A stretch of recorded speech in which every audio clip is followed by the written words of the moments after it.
The blistering summer sun hung in the Colorado sky like a brass coin as Olivia Fletcher stood rigid before the town council of Alamosa, her shoulders squared against the weight of their judgment.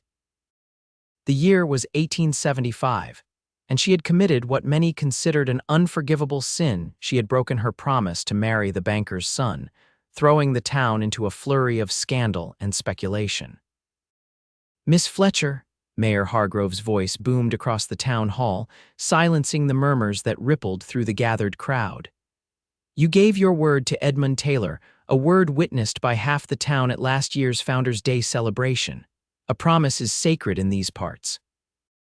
What say you in your defense?" Olivia's throat tightened, but she refused to lower her gaze. At 22 years old, she had already weathered more than her fair share of hardship after losing both parents to influenza 3 years prior. The promise to marry Edmund had been made in a moment of vulnerability, when the future of her family's small ranch had hung in the balance. "I cannot marry a man I do not love," she said simply, her voice carrying clearly through the hushed room. "Not even to honor a promise made in haste." A collective gasp rippled through the crowd. In the back of the room, a tall figure shifted, the silver spurs on his boots jingling softly as he leaned forward with interest. Vincent Forrester had only been in Alamosa for 3 weeks, but the rumors about Olivia Fletcher and her broken engagement had reached even his ears as he tended to the wild mustangs at the livery stable on the edge of town. "This is preposterous." Edmund Taylor's father, Harrison, slammed his fist on the table before him. "My son offered security, respectability. The Fletcher Ranch would have been saved from ruin, and this is how she repays that generosity. With public humiliation," Mayor Hargrove nodded gravely. "Miss Fletcher, you must understand what this means. Your reputation, my reputation, is not for sale," Olivia interrupted, her hands trembling despite her firm words. "Nor is my heart. I will find another way to save my father's land." "There is no other way," Harrison Taylor sneered. "The bank loan comes due in 30 days. Without Edmund's hand in marriage, consider your land as good as gone." Vincent watched as the color drained from Olivia's face. He had heard whispers about the Fletcher Ranch, a modest but proud spread northwest of town that had fallen on hard times after Jonathan Fletcher's death. The daughter had been trying to keep it afloat single-handedly, a near impossible task in this unforgiving territory. "Then so be it," Olivia said, lifting her chin. "I would rather lose my land than sell my soul." The meeting dissolved into chaos after that. Women huddled in corners, whispering behind gloved hands. Men shook their heads in disapproval. As Olivia turned to leave, Vincent noticed how the crowd parted before her like she carried some contagious disease. The shunning had begun already. Outside in the dusty street, Vincent caught up to her, his long strides easily matching her hurried pace. "Miss Fletcher," he called out, tipping his hat when she turned to face him. "Vincent Forrester, I work down at Pearson's livery." Olivia regarded him cautiously, her amber eyes narrowed against the bright sunlight. "Mr. Forrester, I'm afraid I don't have time for pleasantries today." "No pleasantries, madam. Just thought you might want these." He extended a small leather pouch that had fallen from her satchel as she'd stormed out of the hall, her eyes widened in recognition, fingers quickly reaching for the pouch. "My mother's earrings. I thank you, I didn't realize." "No trouble." Vincent shifted his weight, aware of the stares from townsfolk passing by. "That was quite a stand you took in there." A flash of pain crossed her face. "Not everyone would call it that." "I would," he said firmly. "Takes courage to stand by your convictions, especially when the whole town's against you." Olivia studied him, seeming to truly see him for the first time. Vincent Forrester stood 6 feet tall with broad shoulders and sun-bronzed skin that spoke of years spent outdoors. His dark hair curled at the nape of his neck beneath his worn leather hat, and his eyes, a striking shade of green, met hers without judgment. "Why would you say that?" she asked warily. "You don't even know me." Vincent smiled slightly. "I know what it's like to be on the wrong side of public opinion, Miss Fletcher. And I know that promises made under duress are hardly promises at all." A woman walking by with her young daughter deliberately crossed to the other side of the street upon seeing Olivia, pulling her child close as if protecting her from something unsavory. "You should be careful, Mr. Forrester," Olivia said quietly, watching the woman's retreat. "Friendliness toward me might be catching. I've never been much for town politics," he replied easily, "or for letting others dictate who deserves common decency." Something in his steady gaze made Olivia pause. In a town that had suddenly turned cold, his warmth was disarming. Dangerous, even. The last thing she needed was another complication, another man with expectations. "I appreciate the sentiment," she said finally, tucking the pouch of earrings into her pocket, "but I have a ranch to save and only 30 days to do it. Good day, Mr. Forrester." Vincent watched her walk away, admiring the straight line of her back even as the weight of the town's judgment pressed down upon her shoulders. He had come to Alamosa seeking anonymity after the troubles back in Kansas, intending to keep his head down and his business his own. Yet something about Olivia Fletcher's quiet defiance stirred something in him, a recognition, perhaps, of a kindred spirit. As she disappeared around the corner, Vincent made a decision that would alter the course of both their lives.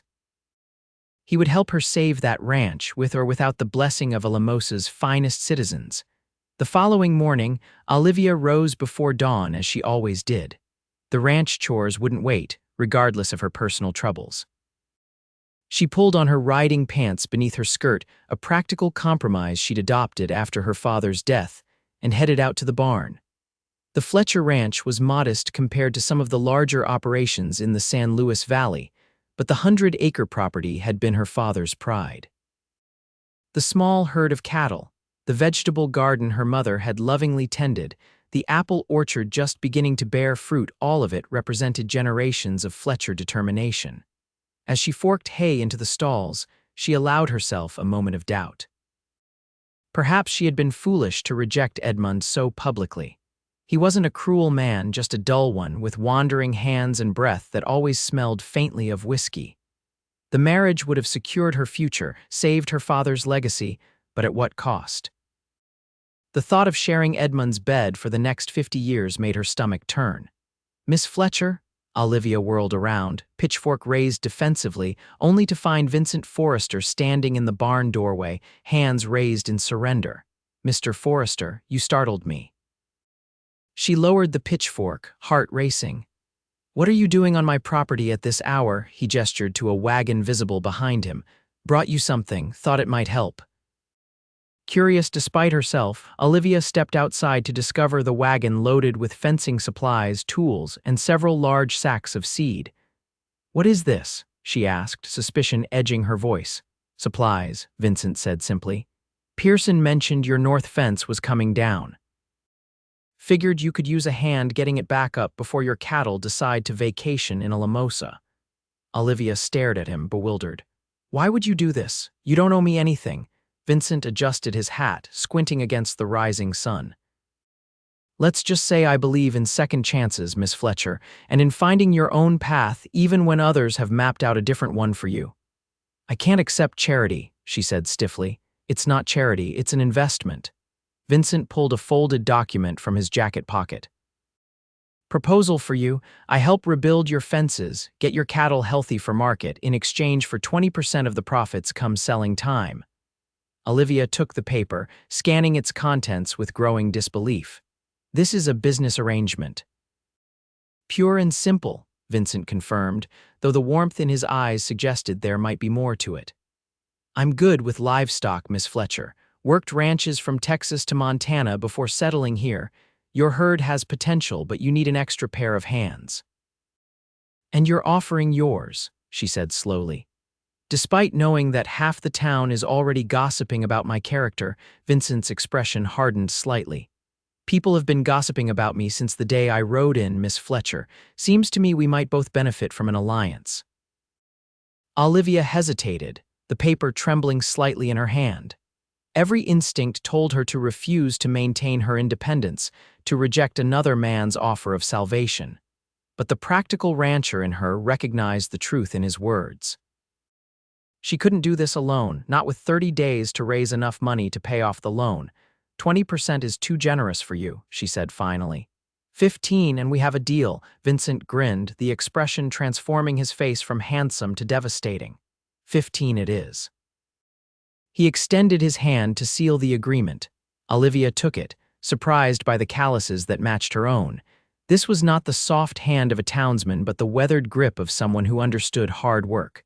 For the first time in weeks, she felt a flicker of hope.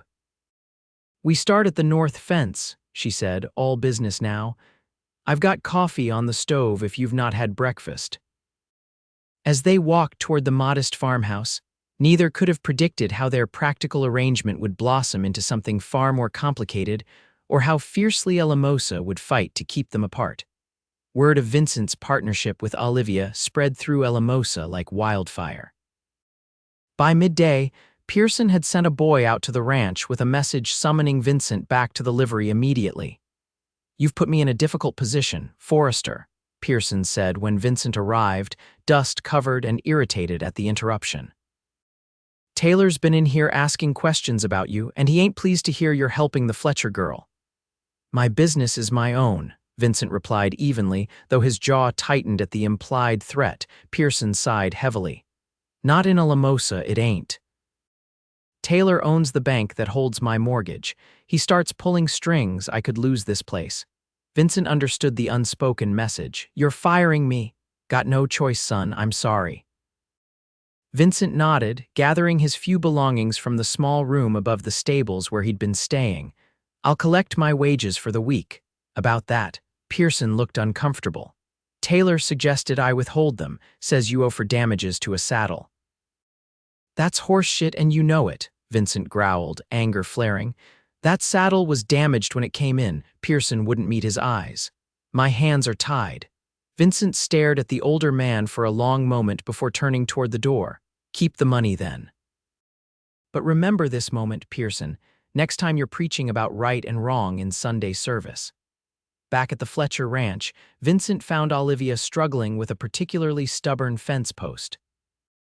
Her hair had come loose from its practical bun, copper strands catching the sunlight as she wielded the post-hole digger with determined efficiency. "You're back sooner than expected," she observed, pausing to wipe sweat from her brow. "And with your saddlebags, problem in town." Vincent dropped his belongings by the fence, just the usual town taking sides. He took the digger from her hands. "Let me finish this section." Olivia studied his tight expression. "They fired you because of me."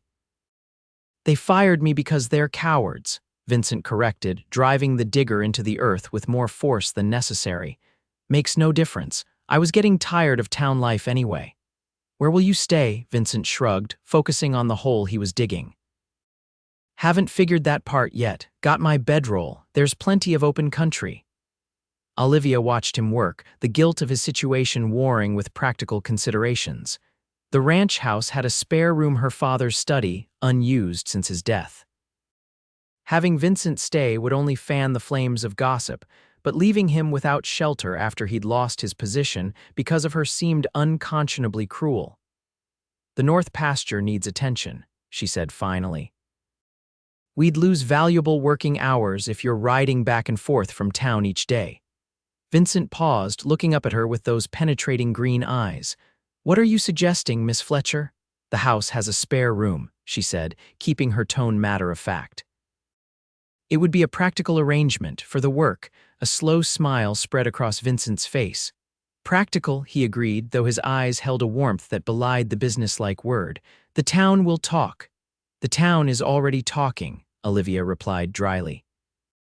"At least this way, we might accomplish something worth gossiping about." That evening, as twilight painted the Colorado mountains in shades of purple and gold, Olivia showed Vincent to her father's study. The small room contained a narrow dabed, a desk covered with ranch ledgers, and bookshelves filled with everything from practical farming guides to dog-eared volumes of poetry. "It's not much," she apologized, lighting the lamp on the desk. Vincent set his saddlebags on the floor reverently.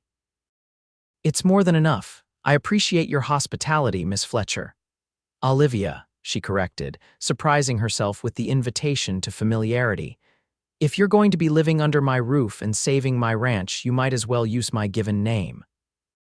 Vincent nodded, a slight smile playing at the corners of his mouth. Olivia, then, and I'm Vincent, not Mr. Forrester.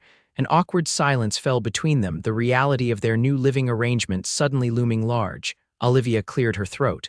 Well, I'll let you get settled. Breakfast is at sunrise. I'll be up before then, Vincent promised. Thought I'd check the cattle at first light, see what we're working with. Olivia hesitated at the door. Vincent, thank you, not just for the help, but for believing me worth helping. It's been a while since anyone looked at me and saw something other than a failing ranch or a woman alone. Vincent's expression softened. Your father would be proud of what you're fighting for. Emotion tightened Olivia's throat. With a quick nod, she retreated to her own room, wondering what her father would truly think of her current predicament and of the tall cowboy with kind eyes now occupying his study. The following weeks established a rhythm between them. They rose before dawn, worked side by side mending fences, tending to sick cattle, and preparing the herd for market. Vincent proved his worth 100 times over, his expertise with livestock transforming the sickly calves into robust animals that would fetch a good price. Olivia found herself watching him, often the competent way his hands moved when doctoring a calf, the genuine pleasure he took in hard physical labor, the quiet humor that occasionally broke through his reserved demeanor. He was unlike any man she had known in Alamosa, lacking both Edmund Taylor's entitled arrogance and the condescension most men showed when confronted with a woman running her own ranch. One evening, after a particularly grueling day moving cattle to fresh pasture, they sat on the porch sharing a simple meal of beans, cornbread, and coffee. The sunset painted the sky in brilliant oranges and pinks, a spectacle that never failed to humble Olivia with its beauty. My father used to say that God shows off at sunset in Colorado, she remarked, breaking a comfortable silence between them. I never appreciated it properly until he was gone. Vincent nodded, understanding in his eyes. Loss has a way of sharpening our vision. You speak from experience, Olivia observed, not quite a question. Vincent was silent for so long that she thought he might not answer. When he finally spoke, his voice was low, almost reverent. My wife and son died of cholera 5 years ago in Kansas. Thomas was just 4. He stared into the sunset, the golden light illuminating the pain etched in his features. I was away driving cattle when it happened. Didn't even get to say goodbye. Olivia's heart constricted. Vincent, I'm so sorry. He shook his head slightly. Been wandering since then. Taking jobs, moving on when the memories get too thick. Never stayed in one place long enough to put down roots. Until Alamosa, Olivia said softly. Vincent's eyes met hers, something unreadable in their depths. Until now. The charged moment between them was broken by the sound of approaching horses. Vincent was on his feet instantly, hand moving to the revolver at his hip, as 3 riders came into view. Olivia recognized Edmund Taylor's bay stallion in the lead, with Sheriff Mills and Harrison Taylor flanking him. Her stomach tightened with dread. Stay here, Vincent murmured, but Olivia was already moving to stand beside him as the riders pulled up in front of the house. Evening, gentlemen, she called out, keeping her voice steady despite the hostility radiating from the visitors. What brings you out to Fletcher land? Edmund dismounted first, his handsome face twisted with spite as he surveyed Vincent standing protectively at Olivia's side. So the rumors are true. You're living in sin with a drifter. Vincent tensed beside her, but Olivia placed a restraining hand on his arm. I've hired Mr. Forrester to help prepare the herd for market. A business arrangement, nothing more. Harrison Taylor snorted derisively. A business arrangement that requires him to sleep under your roof. Have you no shame, girl? Your poor father would turn in his grave. My father would be proud that I'm fighting to keep his land, Olivia shot back. Which is more than I can say for the way you've treated his memory, calling in the loan early when you know full well he was never late with a payment while alive. Sheriff Mills cleared his throat uncomfortably. Now, Miss Fletcher, that's bank business and none of my concern. What does concern me are the complaints about impropriety and possible trespassing. Trespassing? Vincent stepped forward. I'm here at Miss Fletcher's invitation. Are you indeed? Edmund's smile was ugly. And what skills does a drifter with no references bring to a cattle operation? Besides the obvious appeal to a desperate spinster, Vincent's hand twitched toward his gun, but Olivia stepped between them quickly. State your business, Edmund, and then get off my land, unless you've come to discuss extending the loan payment deadline. Harrison Taylor straightened in his saddle. On the contrary, we've come to remind you that you have exactly 13 days left before foreclosure, and to warn this, gentlemen, that Alamosa doesn't look kindly on drifters who take advantage of vulnerable women.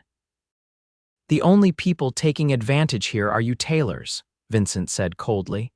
Making promises of marriage with bank loans as leverage isn't business, it's extortion. Edmund's face flushed with anger. How dare you? I offered her respectability, security. You offered me a cage, Olivia interrupted, her patience snapping.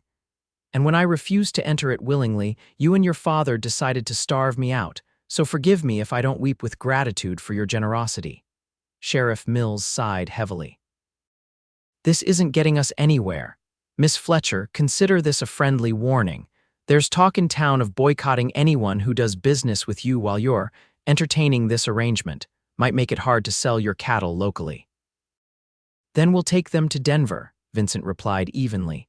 Better prices there anyway. Harrison Taylor's eyes narrowed. Denver's a long drive for just two people, especially with rustlers so active lately.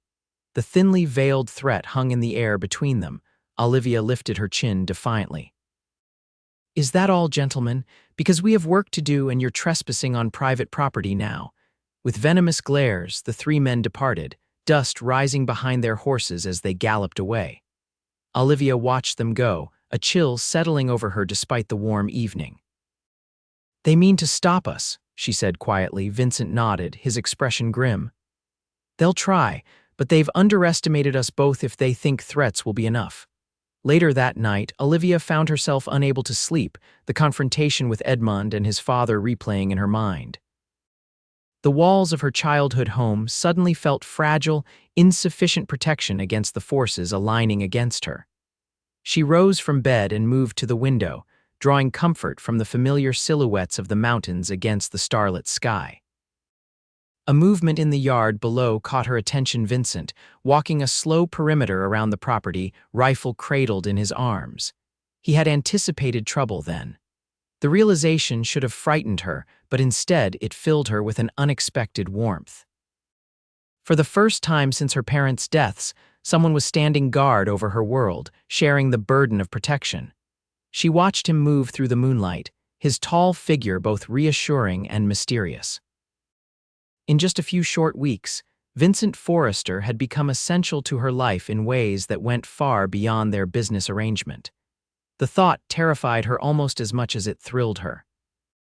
The following morning dawned clear and cool, perfect weather for the task Vincent had proposed, separating the market-ready cattle from the rest of the herd. Olivia saddled her mare before sunrise, finding Vincent already at the corral, checking the cinch on his own mount. You were patrolling last night, she said without preamble. Vincent glanced up, unapologetic, seemed prudent. You think they'll actually try something? Men like the Taylors don't make idle threats. Vincent finished with his saddle and turned to face her fully. But neither do I. Your ranch will be safe, Olivia. You have my word. The simple promise, delivered with such quiet conviction, made her heart stutter in her chest. Why does this matter so much to you? You could walk away, find work elsewhere without all this trouble. Vincent was silent for a moment, his gaze drifting to the mountains. After Rachel and Thomas died, I stopped caring about much of anything, just drifted, took jobs, moved on, but watching you fight for this land, seeing how much it matters to you. He shook his head slightly. It reminded me what it feels like to have purpose, to stand for something. Olivia swallowed hard, touched by his honesty. And that's worth facing down the Taylors and half of Alamosa. A slow smile spread across Vincent's face, transforming his features. That and the company's not half bad.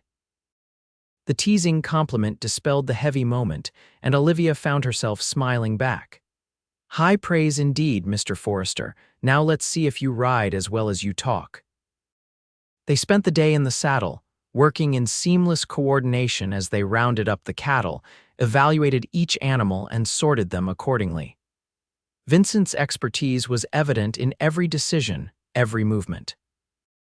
By late afternoon, they had identified 30 head ready for market enough to pay off the bank loan if they could get them to Denver and secure a fair price. As they rode back toward the ranch house, exhausted but satisfied with their progress, Vincent suddenly reined in his horse, his posture alert. "What is it?" Olivia asked, following his gaze toward the homestead. "Smoke," Vincent said tersely, spurring his horse forward without waiting for her response. Olivia's heart lurched as she spotted what Vincent had seen: a thin column of smoke rising from behind her house. They galloped the remaining distance, rounded the corner of the building, and came upon a scene of deliberate destruction. The small storage shed where they kept tools and feed had been set ablaze, flames already consuming the wooden structure. Nearby, the water trough had been overturned, making it difficult to fight the fire. Vincent leapt from his horse and rushed to the well, working the pump furiously to refill the bucket kept there. Olivia grabbed blankets from the clothesline, soaking them in the horse trough before beating at the edges of the fire. Together, they managed to contain the blaze before it could spread to the barn or house, but the shed was a total loss. As the last embers died out, Olivia surveyed the damage with dismay. Most of their tools, all the extra feed for winter, and the leather tack Vincent had been repairing all destroyed. "This was no accident," Vincent said grimly, kicking through the charred remains of the shed. He held up a broken bottle that reeked of kerosene. "Someone wanted to send a message." "Taylor," Olivia whispered, shock giving way to cold fury. "He's trying to scare us off before we can get the cattle to market." Vincent's expression darkened. "We should report this to the sheriff." "Mills." Olivia laughed bitterly. "You saw him yesterday. He's in Taylor's pocket like everyone else in this town. Then we adapt." Vincent's voice was steady, calming her rising panic. "We can replace the tools. The cattle are safe, and so are we. That's what matters." Olivia nodded, though her hands trembled as she surveyed the destruction. What if they come back? What if next time it's the house or the barn with the horses inside? Vincent moved closer, his presence solid and reassuring. "I won't let that happen." "You can't be everywhere at once," Olivia pointed out, hating the fear that crept into her voice. "No," Vincent agreed, his green eyes holding her steadily, "but I can be where I'm needed most." The simple declaration hung between them, loaded with meaning that transcended their business partnership. For a breathless moment, Olivia thought he might reach for her, might bridge the careful distance they had maintained despite living under the same roof. Instead, Vincent turned back to the smoldering remains of the shed. "We should inventory what we've lost and what we need to replace. The cattle drive to Denver will take planning, especially now." Olivia nodded, forcing herself to focus on practical matters. "We'll need to hire at least 2 more hands for the drive, men we can trust." "I know a couple of cowboys in Saguach who owe me favors," Vincent said.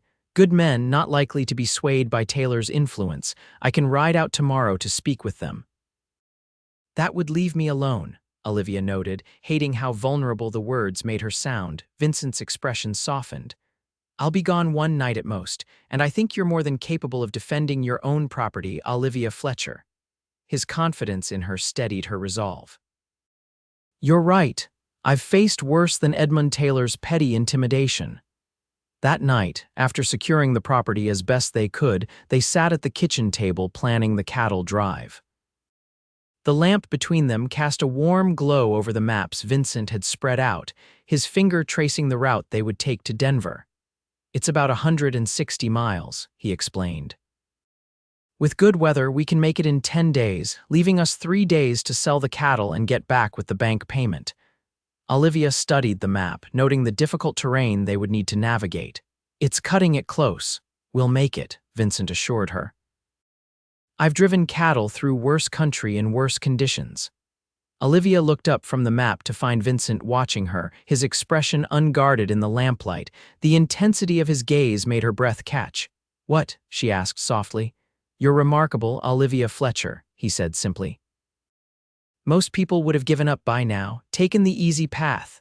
Warmth spread through her chest at his words. "I'm not most people." "No," Vincent agreed, his voice dropping lower, "you're certainly not." The air between them seemed to thicken, charged with unspoken feelings that had been building over weeks of shared work and purpose. Olivia found herself leaning slightly forward, drawn by something in Vincent's eyes that called to her on a level beyond conscious thought. A sudden noise from outside, the distant hoot of an owl, broke the moment. Vincent straightened, clearing his throat. "We should get some rest," he said, the professional tone returning to his voice. "I'll ride out early for Saguach." Olivia nodded, both relieved and disappointed by the return to practicality. "I'll prepare supplies for the drive while you're gone." As she lay in bed later, listening to the familiar creaks and sighs of the old ranch house, Olivia confronted the truth she had been avoiding for weeks. Her feelings for Vincent Forrester had grown far beyond gratitude or business partnership. Somewhere in the long days of shared labor and quiet evenings of conversation, she had begun to fall in love with him. The realization should have terrified her. Her heart had led her into this predicament, to begin with rejecting Edmund because she couldn't love him, risking everything for the principle that marriage should be founded on more than convenience or obligation. And now here she was, falling for a man she had known barely a month. A widower still haunted by his past, a drifter who had never planned to stay in Alamosa. A man who had already lost everything once and might not be willing to risk his heart again. But despite these rational concerns, Olivia found herself smiling into the darkness. Whatever happened with the ranch, with the cattle drive, with the town of Alamosa, she was grateful that Vincent Forrester had walked into her life when everyone else was walking out. Vincent departed at dawn for Saguach, promising to return by nightfall the following day with help for the cattle drive. Olivia threw herself into preparations, determined to make every moment count. She mended the remaining tack, inventoried their supplies, and began packing provisions for the journey. Mid-afternoon found her in town, purchasing necessities they couldn't do without. The hostile stares followed her down Main Street, whispers trailing in her wake like poisonous smoke. Shopkeepers who had known her since childhood suddenly found urgent business in back rooms when she entered their establishments. Only old Mr. Henderson at the general store treated her with anything approaching normalcy, though even he looked nervously around before agreeing to sell her coffee, flour, and bacon. "You're playing a dangerous game, girl," he muttered as he wrapped her purchases. "Taylor's been spreading ugly talk about you and that cowboy." "Edmund Taylor can talk himself hoarse for all I care," Olivia replied, counting out coins for her goods. Henderson shook his grizzled head. "It ain't just talk. He's offering rewards to anyone who helps make sure your cattle don't reach market. $20 a head for any that go missing." Olivia's blood ran cold. "That's illegal. It's rustling." "Only if someone calls it that," Henderson pointed out. "Sheriff Mills seems mighty interested in looking the other way lately." As Olivia loaded her purchases into her wagon, she felt eyes on her from every direction. Alamosa had been her home her entire life. These were people who had attended her christening, who had brought food when her mother was sick, who had helped her father raise the barn that still stood on Fletcher land. Now they regarded her as an outcast, a woman who had dared to break convention and reject their expectations. The weight of their judgment pressed down on her shoulders as she drove back toward the ranch, the setting sun casting long shadows across the road. The news about Edmund's bounty worried her deeply. Vincent had been right to insist on hiring additional hands for the drive. They would need the extra protection now. As darkness fell, Olivia found herself checking the shotgun kept by the door, making sure it was loaded and ready. Sleep came fitfully, every noise from outside jerking her awake with visions of rustlers or arsonists creeping onto her property. Morning brought no relief from her anxiety. Vincent was not due back until evening, leaving her another full day alone with her fears. She was mucking out stalls in the barn when the sound of approaching horses sent her heart racing. Grabbing the pitchfork, she moved cautiously to the barn door, ready to defend her property if necessary. Relief washed over her as she recognized Vincent's tall figure leading 3 riders up the path to the ranch house. He had returned early and with help, just as promised. She set aside the pitchfork and moved to greet them, trying to suppress the ridiculous flutter of joy at seeing Vincent again after just one day's absence. "You're back early," she called as they dismounted. Vincent's face broke into a smile that made her heart skip. "Got lucky. Found my friends sooner than expected." He gestured to the men behind him. "Olivia Fletcher, meet Daniel Cooper, William Jennings, and Charlie Two Trees, best cowboys in the San Luis Valley, and they've agreed to help with our drive." Olivia nodded to each man in turn, noting the way Charlie, clearly of mixed native and white heritage, hung back slightly from the others. His watchful dark eyes missed nothing, and she had the distinct impression of being carefully assessed. "Thank you all for coming," she said sincerely. "I assume Vincent has told you about our situation." Daniel, a weathered man in his 40s with a bushy mustache, spat tobacco juice to one side before answering. "Said you need to get cattle to Denver with Taylor's boys likely to make trouble. Sounds like my kind of job." "We'll pay fair wages," Olivia promised, "with a bonus if we make it to Denver by the 23rd. William, the youngest of the three at perhaps 25, grinned broadly. "Madam, for a chance to stick it to Harrison Taylor, I'd do it for half wages. Man foreclosed on my uncle's place 2 years back. Same trick he's trying with you." Charlie simply nodded his agreement, his gaze moving beyond Olivia to survey the property with professional interest. Vincent stepped closer to Olivia, lowering his voice. "Everything all right here while I was gone. No unwelcome visitors," she confirmed, "but I learned something troubling in town." She quickly relayed Henderson's warning about the bounty on their cattle. Vincent's jaw tightened. "Doesn't change our plans, just means we'll need to be more vigilant." Good thing these men are all excellent shots as well as cowboys. The arrival of the additional hands transformed the atmosphere at the ranch.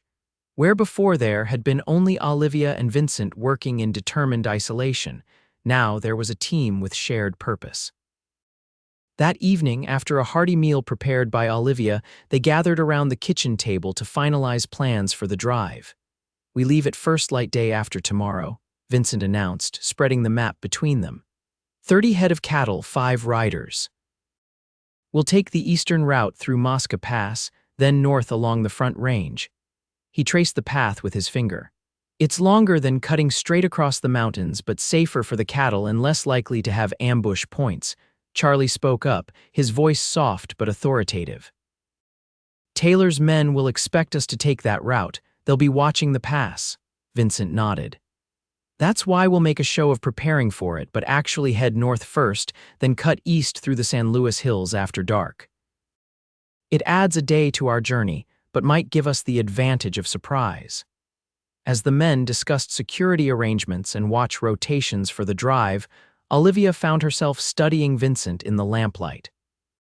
He had transformed from the quiet, reserved man who had helped return her mother's earrings into a natural leader, commanding respect from these experienced cowboys without effort.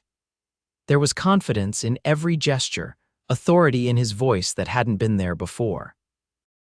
When their eyes met across the table, the connection between them was almost tangible, a silent acknowledgement of how far they had come together and how much still lay ahead. Later, as the cowboys bedded down in the barn and the house grew quiet, Vincent found Olivia on the porch, gazing at the stars that blanketed the Colorado sky. "You should get some rest," he said gently, leaning against the porch railing beside her. "Big day tomorrow, bigger one after that." Olivia nodded, though she made no move to go inside. "I was just thinking about my father. He loved this land so much. Used to tell me that a person's word was sacred out here because that's all you had sometimes." "Your father sounds like a wise man." He was. Olivia turned to face Vincent, moonlight silvering her copper hair. "I broke my promise to Edmund because keeping it would have broken a more important promise, the one I made to my father, to live with integrity, to be true to myself." Vincent's eyes softened. "Some promises aren't meant to be kept, Olivia, not when they're made without knowing the full cost." "Is that what you tell yourself about the promises you made to your wife?" The question slipped out before she could stop it, and Olivia immediately regretted her boldness.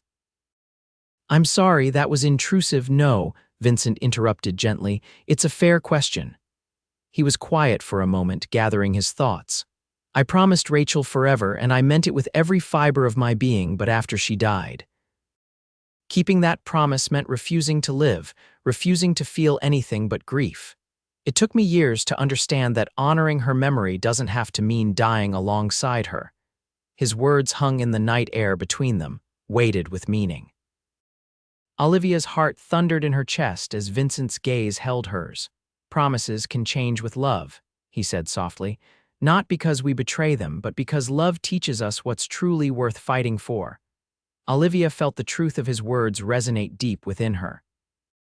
And what's worth fighting for, Vincent Forrester, in answer. Vincent closed the distance between them, his hand coming up to gently cup her cheek. When his lips met hers, the touch was tender, questioning a promise of its own, offered but not demanded. Olivia answered without hesitation, her arms sliding around his neck as she returned his kiss with all the emotion she'd been holding back for weeks. His arms encircled her waist, drawing her closer until she could feel the steady beat of his heart against her own. When they finally parted, both breathless, Vincent rested his forehead against hers. That, he whispered, is worth fighting for. Olivia smiled, joy bubbling through her veins like champagne. Then we'd better win. The next day passed in a flurry of final preparations.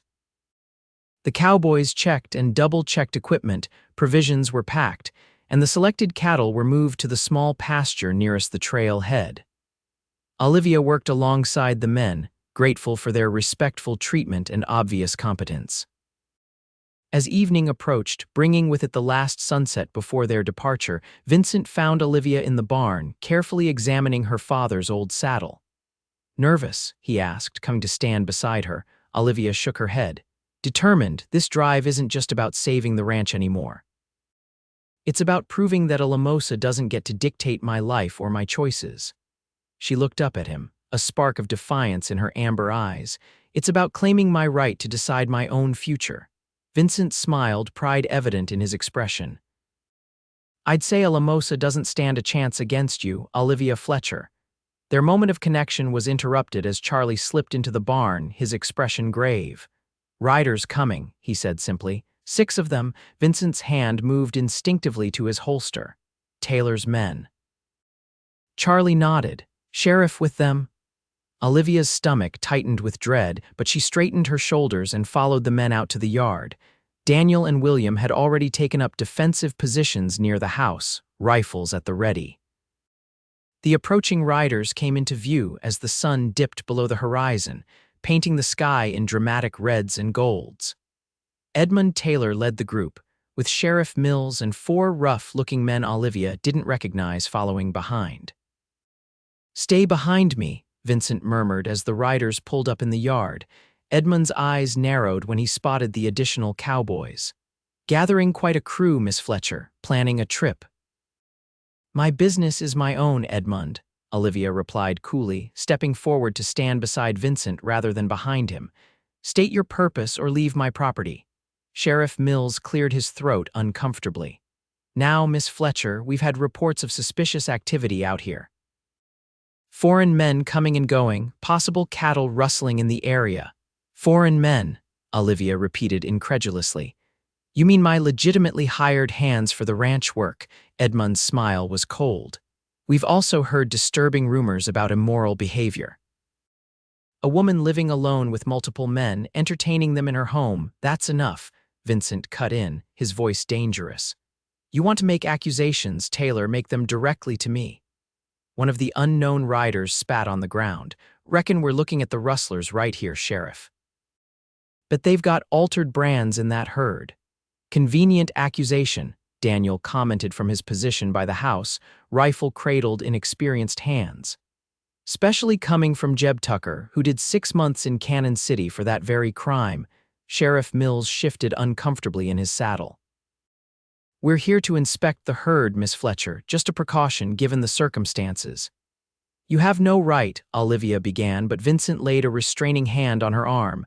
"Let them look," he said quietly. "Our cattle have clean brands and they know it. This is just intimidation."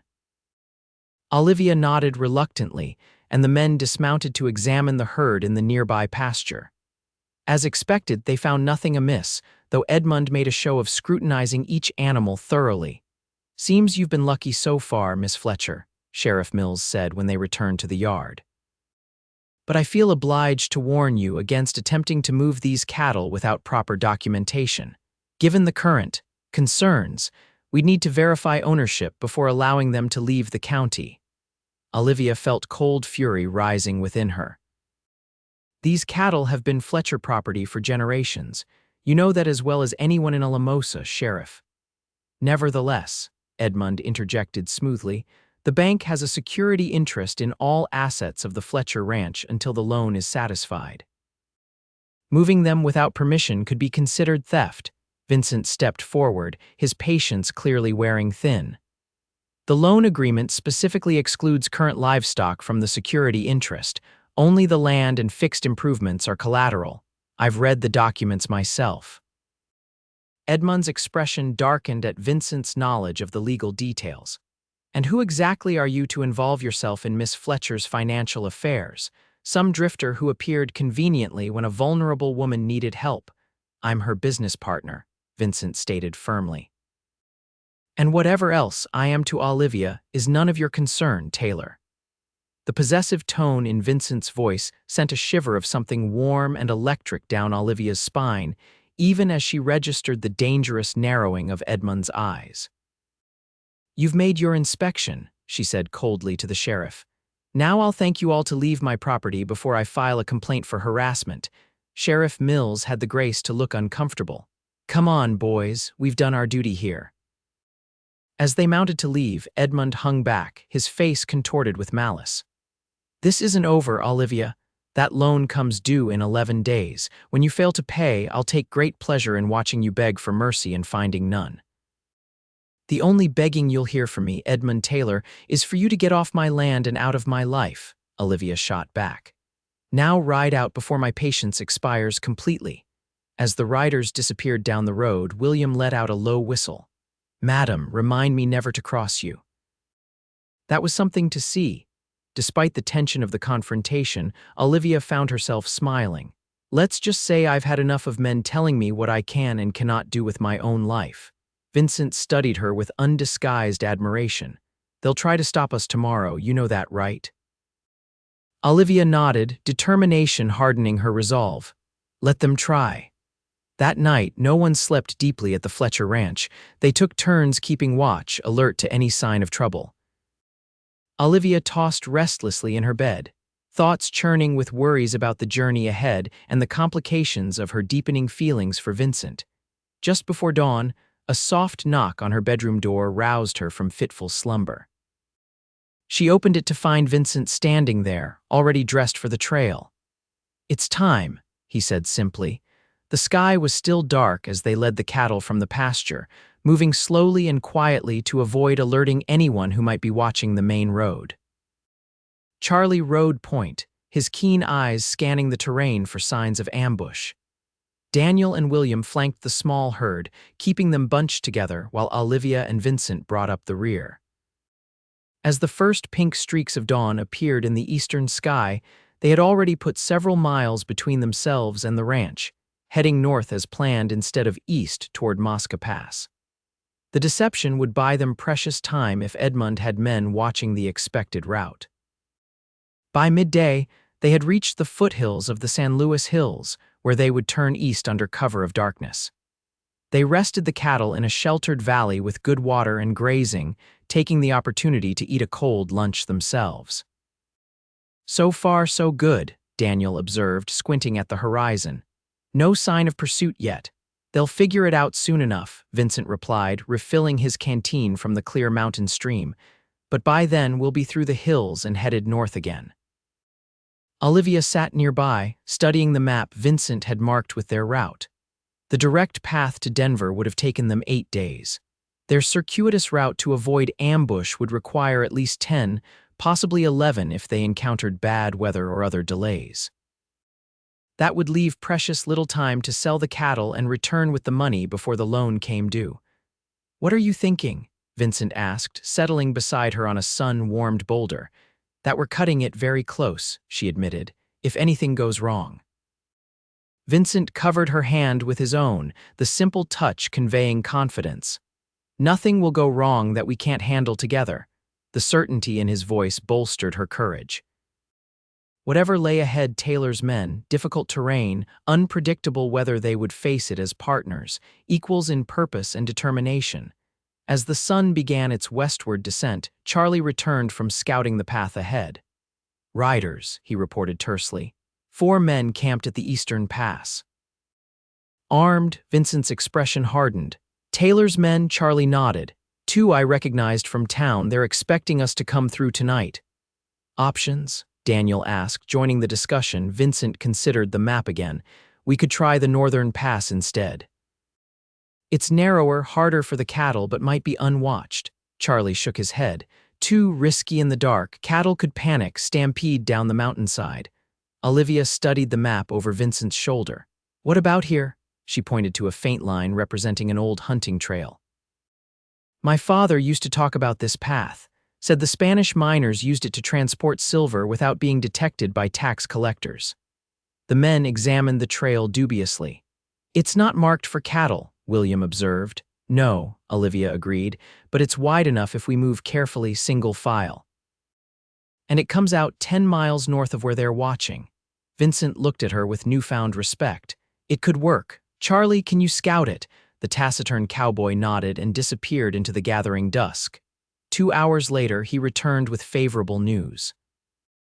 The old trail was overgrown but passable, and most importantly, unguarded under cover of darkness. They began the painstaking process of moving 30 cattle along the narrow mountain trail. Vincent led the way, with Olivia right behind him. The cowboys spread themselves among the herd, keeping the animals calm and moving forward despite the unfamiliar terrain.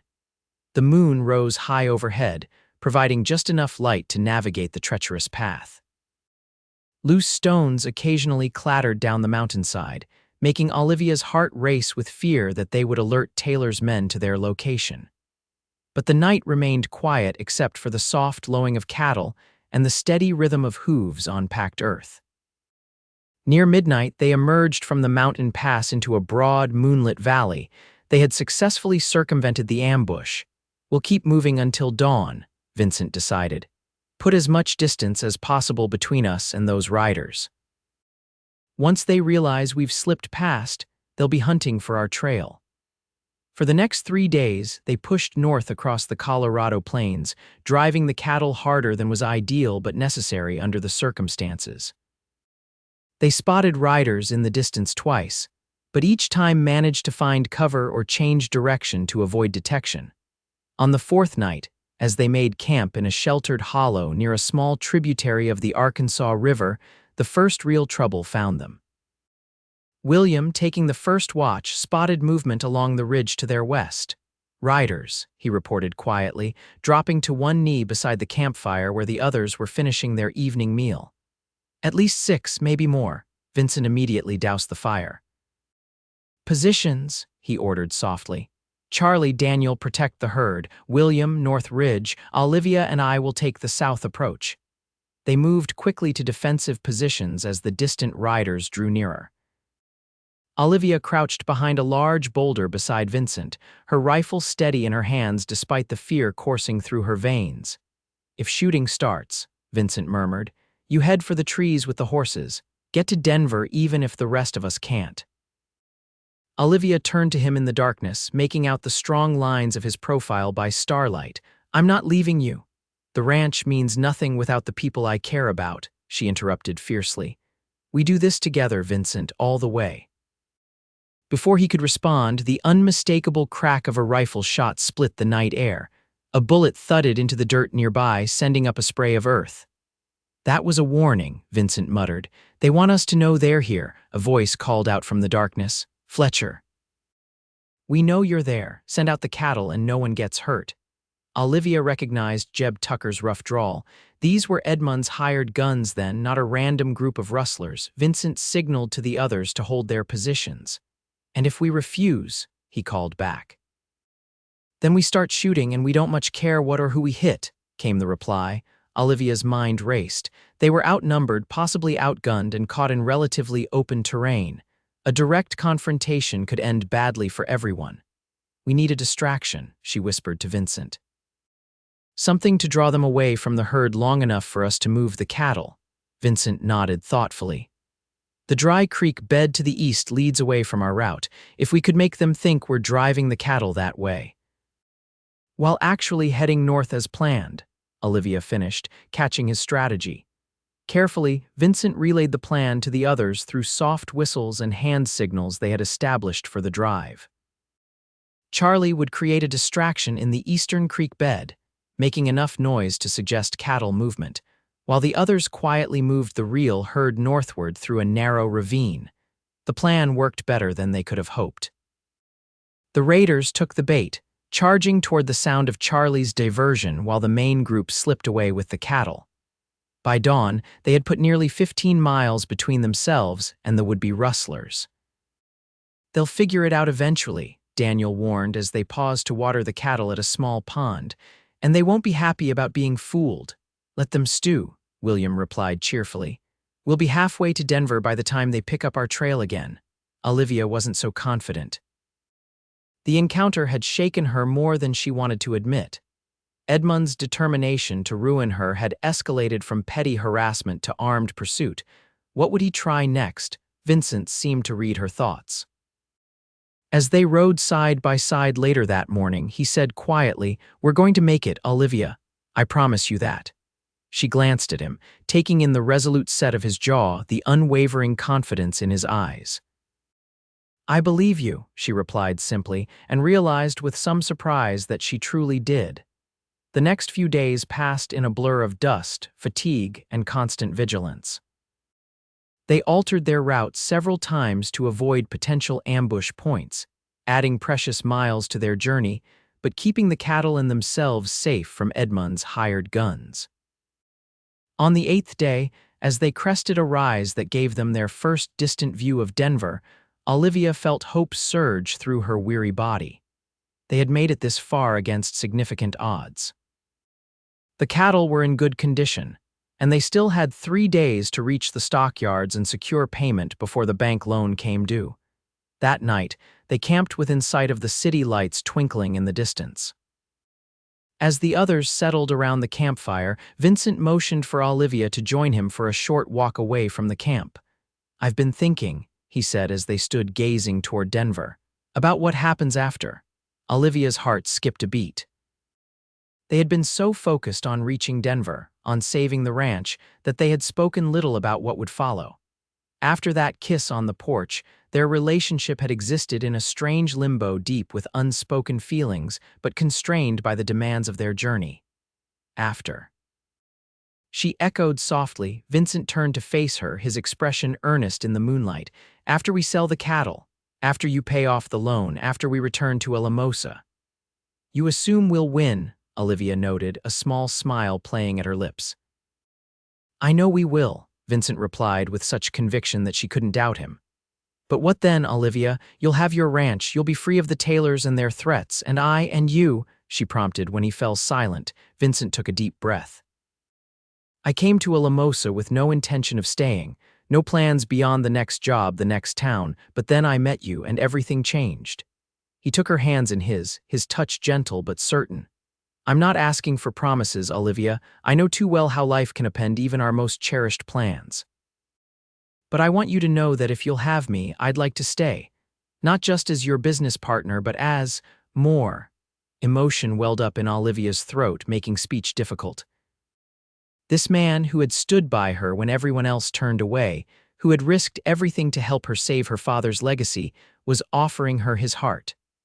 A heart that had known profound loss, that had wandered lonely for years before finding its way to her door. "Vincent Forrester," she said finally, her voice thick with feeling, "are you asking to court me properly?" A slow smile spread across his face. "I reckon I am, though we've done everything a bit backwards, haven't we? Living together before courting, driving cattle across Colorado before a proper dinner in town." Olivia laughed softly, joy bubbling up within her. "When have we ever done things the conventional way?" Vincent's expression grew serious again. "I need you to know something, Olivia. I'm not asking because I think you need saving or protection or a man to make your ranch whole. I'm asking because these weeks with you have been the most alive I've felt since Rachel died. Because you're the strongest, most principled person I've ever known. Because he paused, seeming to struggle with words that had gone unsaid for too long. Because I love you, he finished simply. And I think we could build something remarkable together if you're willing. Olivia stepped closer, sliding her arms around his neck as she had that night on the porch. Vincent Forrester, she whispered, I have never been more willing of anything in my life.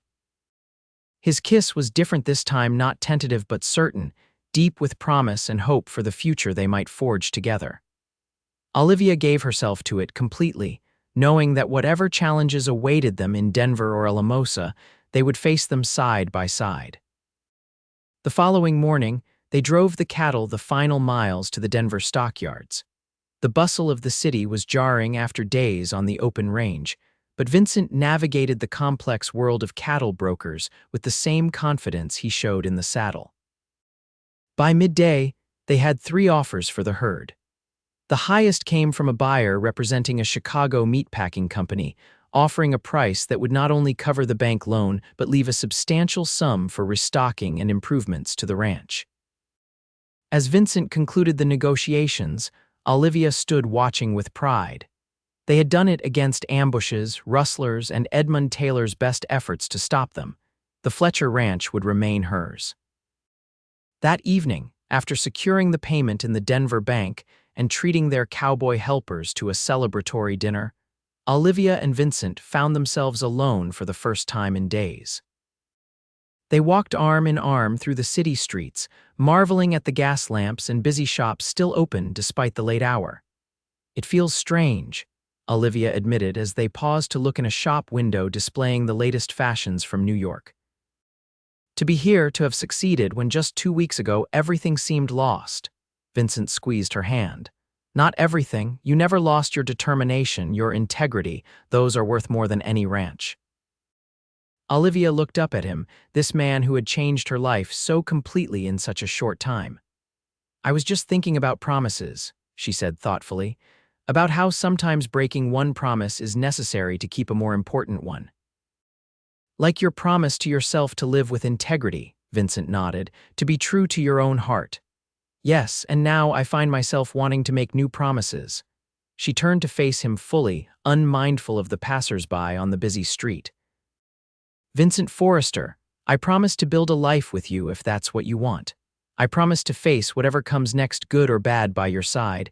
I promise to love you with the same courage and conviction you've shown me. Vincent's eyes shone with emotion in the lamplight. Promises change with love, he said softly, echoing words he had spoken on her porch what felt like a lifetime ago. Not because we betray them, but because love shows us what's truly worth fighting for.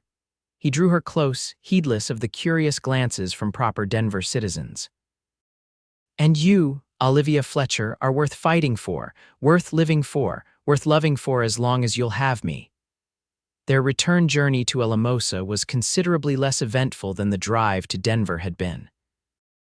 With the bank draft safely secured and their cowboys paid handsomely for their help, they rode at a leisurely pace, savoring these last days of relative privacy before facing the town again. Daniel, William, and Charlie accompanied them, partly for protection, but mostly because they had formed a bond during their shared adventure. The men spoke of staying on at the Fletcher ranch if work was available, an offer Olivia gladly accepted. With the additional hands and Vincent's expertise, the ranch could expand its operations, perhaps even begin breeding the fine horses Vincent had dreamed of working with. They arrived in Alamosa 2 days before the loan payment was due. The town seemed unchanged on the surface, but Olivia felt the difference immediately. Heads turned as they rode down Main Street, but the whispers that followed had a different quality now, less condemnation, more curiosity. Word of their successful cattle drive had preceded them, it seemed. And with it, a grudging respect for what they had accomplished against significant odds. Their first stop was the bank, where Harrison Taylor's face fell visibly when Olivia presented the bank draft for the full loan amount plus interest. I believe this settles our business, Mr. Taylor, she said pleasantly, enjoying the banker's discomfort as he examined the draft with trembling hands. Everything appears to be in order, he conceded stiffly. Though I must say, Miss Fletcher, your methods have been most unconventional. Thank you, Olivia replied with a sweet smile. I'll take that as a compliment. As they left the bank, Vincent chuckled. You enjoyed that a little too much. Perhaps, Olivia admitted. But after everything they put us through, a small moment of triumph seems justified. Their next stop was the sheriff's office. Mills looked distinctly uncomfortable as Vincent calmly reported the attempted rustling and ambush by men including Jeb Tucker, known associates of Edmund Taylor. Now see here, Forrester, Mills blustered. Those are serious accusations against a respected family in this town. They're not accusations, they're facts, Vincent replied evenly. Facts witnessed by myself, Miss Fletcher, and 3 reputable cowhands. Facts we're prepared to testify to before a judge if necessary. Mills shifted uneasily in his chair. What exactly do you want? Justice would be nice, Olivia interjected dryly. But I'll settle for your assurance that Edmund Taylor and his friends will stay well clear of Fletcher property and business from now on. After extracting a reluctant promise from the sheriff, they made one final stop, the telegraph office, where Vincent sent a message to the marshal in Denver reporting the attempted cattle theft. If Sheriff Mills wouldn't act, perhaps federal authorities would take a greater interest in Edmund Taylor's extracurricular activities. That evening, back at the Fletcher Ranch for the first time in nearly 2 weeks, Olivia stood on the porch watching the sunset paint the mountains in familiar colors of gold and crimson. The place felt different, somehow still home, but expanded, filled with new possibilities. Daniel, William, and Charlie had established themselves in the bunkhouse, their presence adding a welcome vitality to the ranch. Inside the main house, Vincent was unpacking his few belongings in the room that had been her father's study, still his temporary quarters, until propriety and eventually marriage would allow for more permanent arrangements. Marriage. The word sent a thrill through Olivia's heart. Once a dreaded obligation, a sacrifice she had refused to make for Edmund Taylor, it now represented a joyful choice, a future built on mutual respect and genuine love. Vincent joined her on the porch, slipping an arm around her waist as they watched the last rays of sunlight fade from the mountaintops. Home, he said simply. Olivia leaned against him, savoring the solid warmth of him beside her. Home, she agreed. Though I think a limosa might take some time to adjust to our particular household, Vincent chuckled. Let them adjust. We've earned our place here, Olivia, together. Together, she echoed, turning in his arms to face him. I never imagined, when I stood before the town council and refused Edmund's hand, that I was actually taking the first step toward finding you. Life has a way of surprising us, Vincent said softly, brushing a strand of copper hair from her face. Sometimes by taking away what we thought we wanted to make room for what we truly need. And what do you truly need, Vincent Forrester? Olivia asked, though she already knew the answer in the tender way he held her, the devotion evident in every glance. You, he replied simply. A home. Purpose. The chance to build something lasting after years of running from the past. He kissed her then, a kiss that spoke of promises kept and new ones made, of challenges overcome and others yet to face together, of a love that had grown from unlikely circumstances into something enduring and true. As twilight deepened into night, they remained on the porch, planning their future in quiet voices. Vincent spoke of expanding the cattle operation, of adding the horse breeding program he had experience with from his days in Texas. Olivia shared her dreams of making the Fletcher Ranch not just successful but exemplary, a place that honored her father's legacy while creating something new and distinctly their own. In the weeks that followed, Alamosa gradually adjusted to the new reality at the Fletcher Ranch. The presence of 4 capable men, Vincent, Daniel, William, and Charlie, transformed the struggling property into a thriving operation. Fences were mended, buildings repaired, and the remaining cattle flourished under proper care. Edmund Taylor made one final attempt at revenge, filing a complaint with the county court alleging improper conduct and cohabitation. The case was quickly dismissed when Reverend Henderson, the old storekeeper's brother and Alamosa's Methodist minister, testified to Vincent and Olivia's moral character and their plans to marry when the appropriate period of courtship had been observed. By Christmas of 1875, the Fletcher Ranch had become a gathering place for those in Alamosa who valued independence and integrity over rigid convention. Daniel's wife and children joined him from Saguache, bringing welcome feminine energy to balance the predominantly male household. William courted and eventually won the affections of the schoolteacher's daughter, while Charlie formed an unexpected friendship with a young widow who owned the millinery shop in town. Vincent and Olivia married on New Year's Day, 1876, in a simple ceremony attended by their growing circle of friends.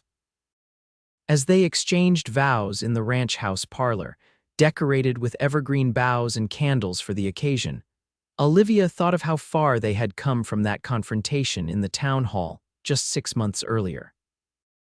"I, Vincent Forrester, take you, Olivia Fletcher, to be my lawfully wedded wife," Vincent said, his voice strong and clear as he held her hands in his. "I promise to stand beside you in all things, to honor your independence even as we build our life together, and to love you faithfully until my dying day." Olivia blinked back tears as she repeated her own vows, adding words that held special meaning for them both. "I promise to remember that true promises grow and change with love, becoming not less sacred but more so as we journey together." As the minister pronounced them husband and wife, and Vincent bent to seal their vows with a kiss, Olivia knew with absolute certainty that she had made the right choice. Breaking her promise to Edmund had led her not to ruin as the town had predicted, but to the most profound happiness she had ever known. That night, as snow fell gently outside their bedroom window, Olivia lay in Vincent's arms, marveling at the journey that had brought them together. "I was thinking about that day in the town hall," she murmured, tracing the line of his jaw with gentle fingers. "When everyone turned against me for breaking my word to Edmund, I felt so alone then." Vincent caught her hand, pressing a kiss to her palm. "And now? Now I know that standing by your convictions may mean standing alone at first," she said thoughtfully, "but it also opens the door for finding people who truly belong in your life.